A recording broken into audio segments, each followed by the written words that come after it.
Welcome to another episode of Four Kings Podcast. Back like Cook Crack with more sauce than the Big Mac. It's your boy, C Mac. It's gonna be short and sweet tonight, ladies and gentlemen.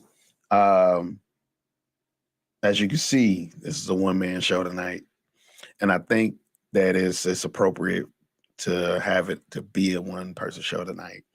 Shout out to Kat, shout out to Jamie, shout out to Ray Bud. They couldn't make it, but I always respect them for their involvement in the movement. If this is your first time rocking with us, like, comment, share, subscribe, and tell a friend and tell a friend. Give us a follow. Give us the feedback. Appreciate it, Jamie. Again, it's as you can see upon joining tonight, if you could just, hashtag justice for Taylor McCowan. Tonight is a special episode. And it was only it's really appropriate that it's just me tonight. So as you all know, if you've been following the movement, if you've been rocking with us, I appreciate the love. I appreciate everything. Today makes 3 years since, I lost my sister, right? And we still have not got justice on the case. So I really feel like it's an opportunity for me to really introduce y'all to her. Introduce you. Appreciate it, Mom. It's an opportunity to introduce you, right? So one of the things about this whole podcast thing, right? I had cold feet about doing this. I've always wanted to get involved in this. I've always wanted to do this. And sometimes things in life happen and it will give you that nudge or that push, right? And I honestly felt like the best way to do it would be to honor my sister and her memory and keeping her name alive, but doing the things that she enjoyed about me, right? And that was just my sense of humor, our conversations, just being around each other. I'm the oldest of 6. And our family's gone through a lot since she's passed. And we're still asking for justice, right? So, y'all bear with me.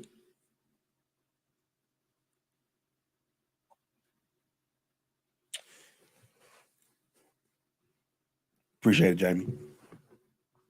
And, if I get a little misty, it's the real raw moment, right?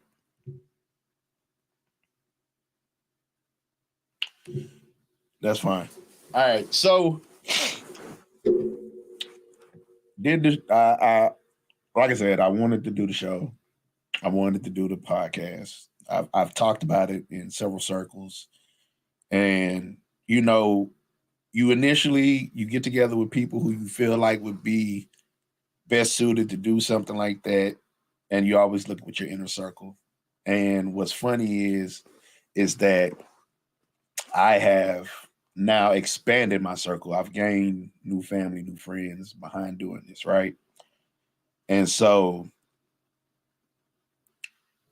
it's allowed me to be able to find a safe space to be able to vent and be able to put everything out there, right? So I want to continue to honor her legacy, honor her name, and continue to promote positivity, reaching out to people, helping people, and doing everything that I can do within my ability and within everything that I got. So, um,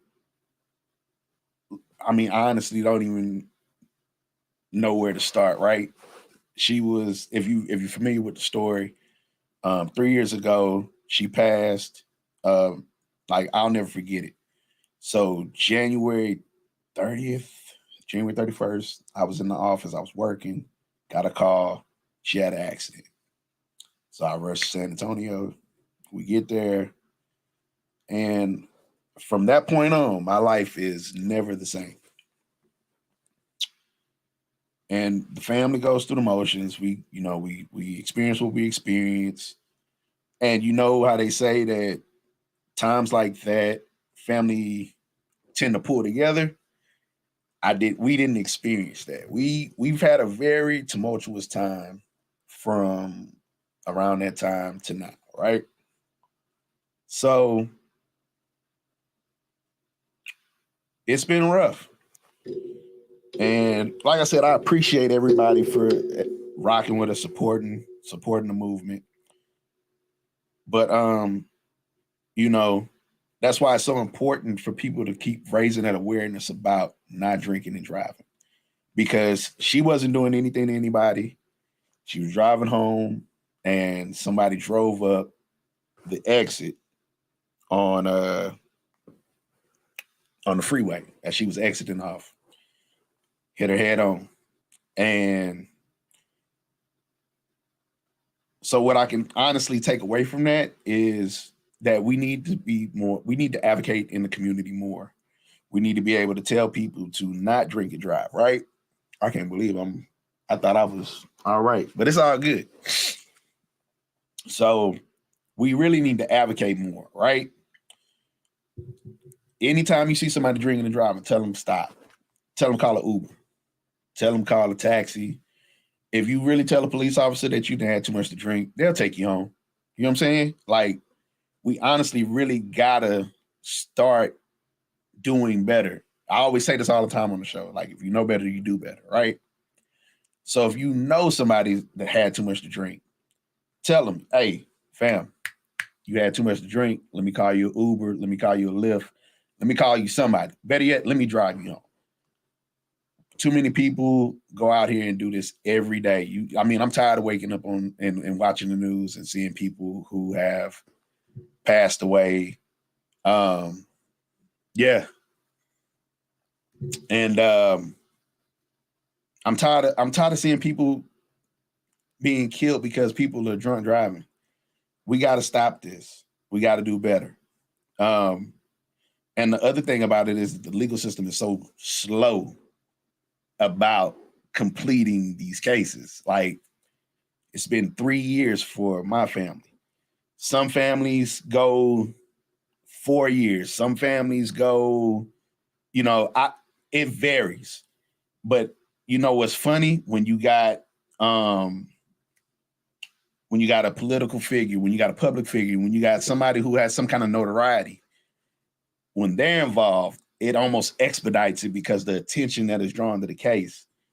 And, you know, people are out protesting, no justice, no peace. And it's just so funny to see how things magnify once social media becomes involved. But when it's just a regular person, it's another person. Like, what's so special about this person? And the one thing I got to tell people is when people have that same mindset, this could be your family member. So what makes them so much? What makes that person important to you? Because that's what's important to the people that this person is important to. People want people to be handled in that same vein. People, prime example. So when my sister passed, we started the GoFundMe and everything else happened, right? And we were reaching out. We were trying to spread the story. We were trying to make sure that everything got out. Um, a stripper broke her goddamn jaw. falling off of a pole, video went viral, right? And these I'm trying not to be too negative about it, but really, they raised like over 20K or something like that. I can't remember what it was, but it was amazing how much money they raised to get this stripper's jaw fixed. And we were over here trying to figure out how to come together and do what we needed to do for my sister. So again, that's an inkling, that's an earshot, that is a microcosm of what society is. And that's why I say it all the time. I'm like, a lot of people often don't practice empathy or humility because they're unable to be able to put themselves in someone else's shoes, right? Or people like, man, that's messed up, and they move on to something else. And you move on so quickly, but you got to remember the family or the people that are going through this, they're still going through this. Just like Tyree Nichols passing and people putting out the false narrative, right? They were saying that, he was that was more, it was deeper than just a traffic stop and blah, blah, blah, blah, blah. And people putting the false narrative out that he was messing with some girl at FedEx who was the police officer's ex-wife, ex-girlfriend. Again, these are people that are grieving, but people don't care about that because it's all about likes, clicks, and everything else. We need to stop that as a society. But the funny thing is, when I start thinking about things and I start thinking about my sister, she wouldn't even let that bother her because she would ultimately be like, that's what they do. I'm still going to continue to do what I need to do. I'm still going to continue to do the right thing. It ain't about that. She'd give you the shirt off her back. And so, nothing ever justifies taking a life. But what I would say is that we honestly have to just really reevaluate this as a whole.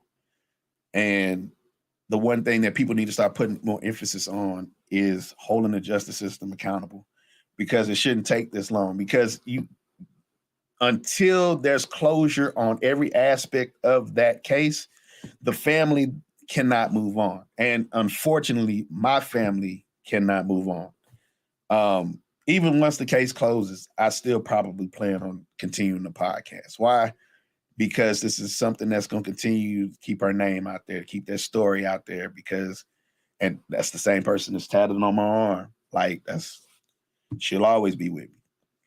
So, I think what I was going to do tonight is to, like I said, keep it short and sweet, but I was going to honor her and probably end this at about 23 minutes because she was 23 years old when she passed. So I know it's a small thing, 23 minutes, but for me, 23 minutes to talk about the person that she was, talk about what she stood for, talk about what she represented to us. To me, if that can be quantified, appreciate it. So if that can be quantified, I'd appreciate that. But what I would say is that losing a loved one that drastically, that quickly, so unexpectedly, you're not the same person you were before that happened. Like, I've had friends that have had siblings that were killed. They're not the same person, right? And so you start to look at things differently. And like, some people are so gung-ho about, YOLO, you only live once. Yeah, you only live once, but I want to live as long as I can live. So let's appreciate life more. And I think that's what the clarity that I've gained from that is like, every time you leave the house, you don't necessarily have to make it home. And so I try to champion that every day.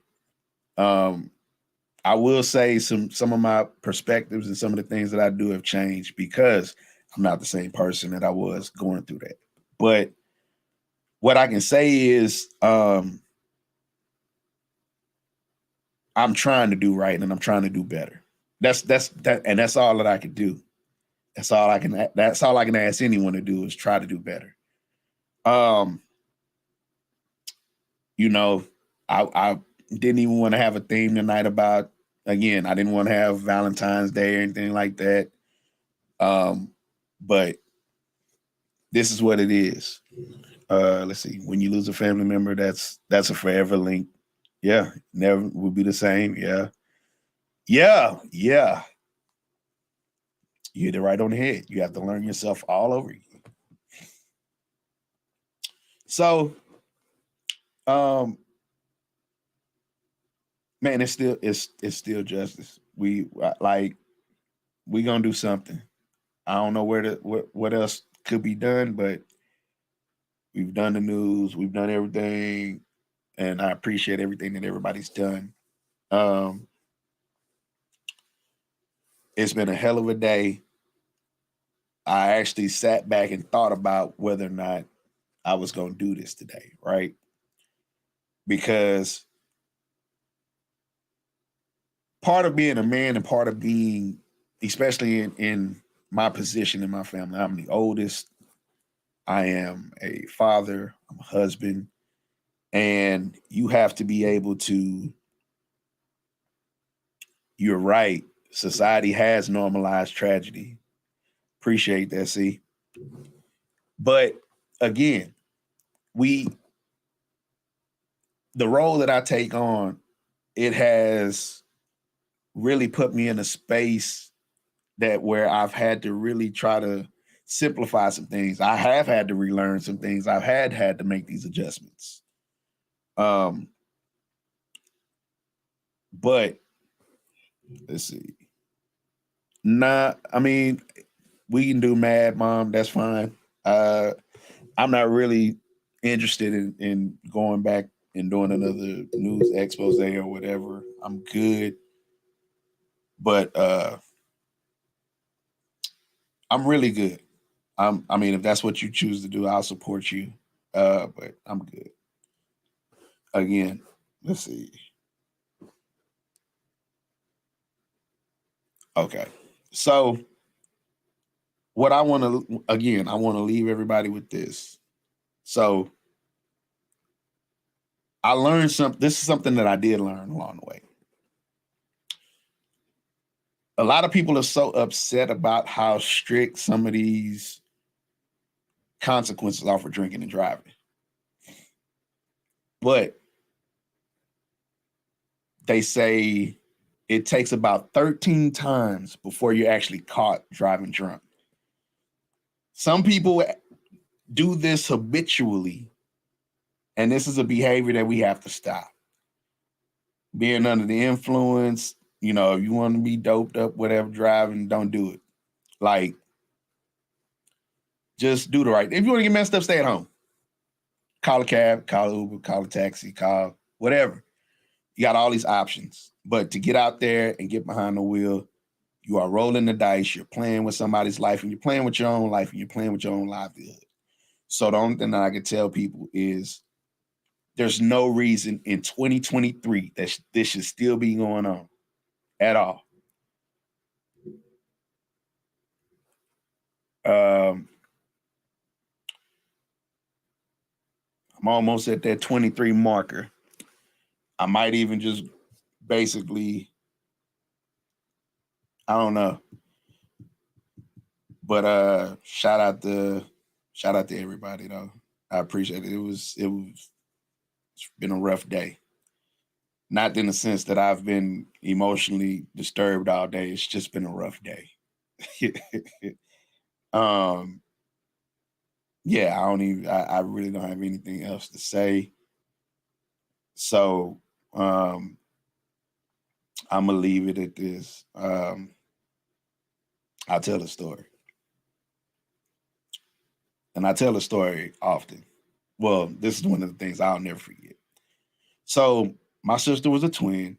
When she came home, her other sister, my other sister, she didn't come home. She had to put a little bit more weight on before she came home. And so I was like about 10 at the time. And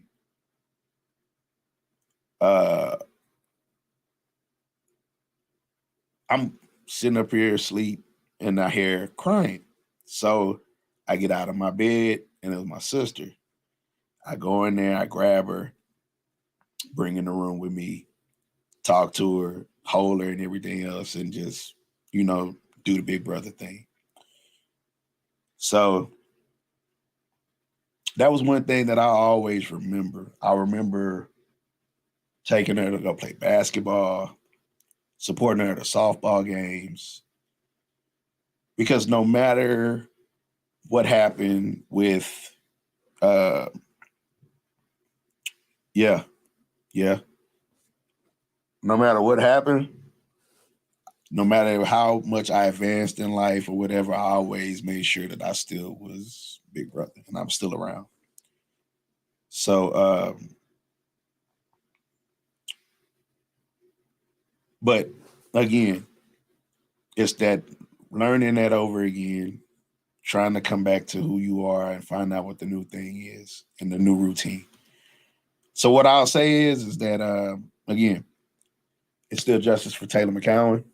Hashtag it up, like, follow, comment, subscribe, share. In life, don't go where you're tolerated, go where you're elevated, celebrated. Four Kings Podcast, ENT. I'm out.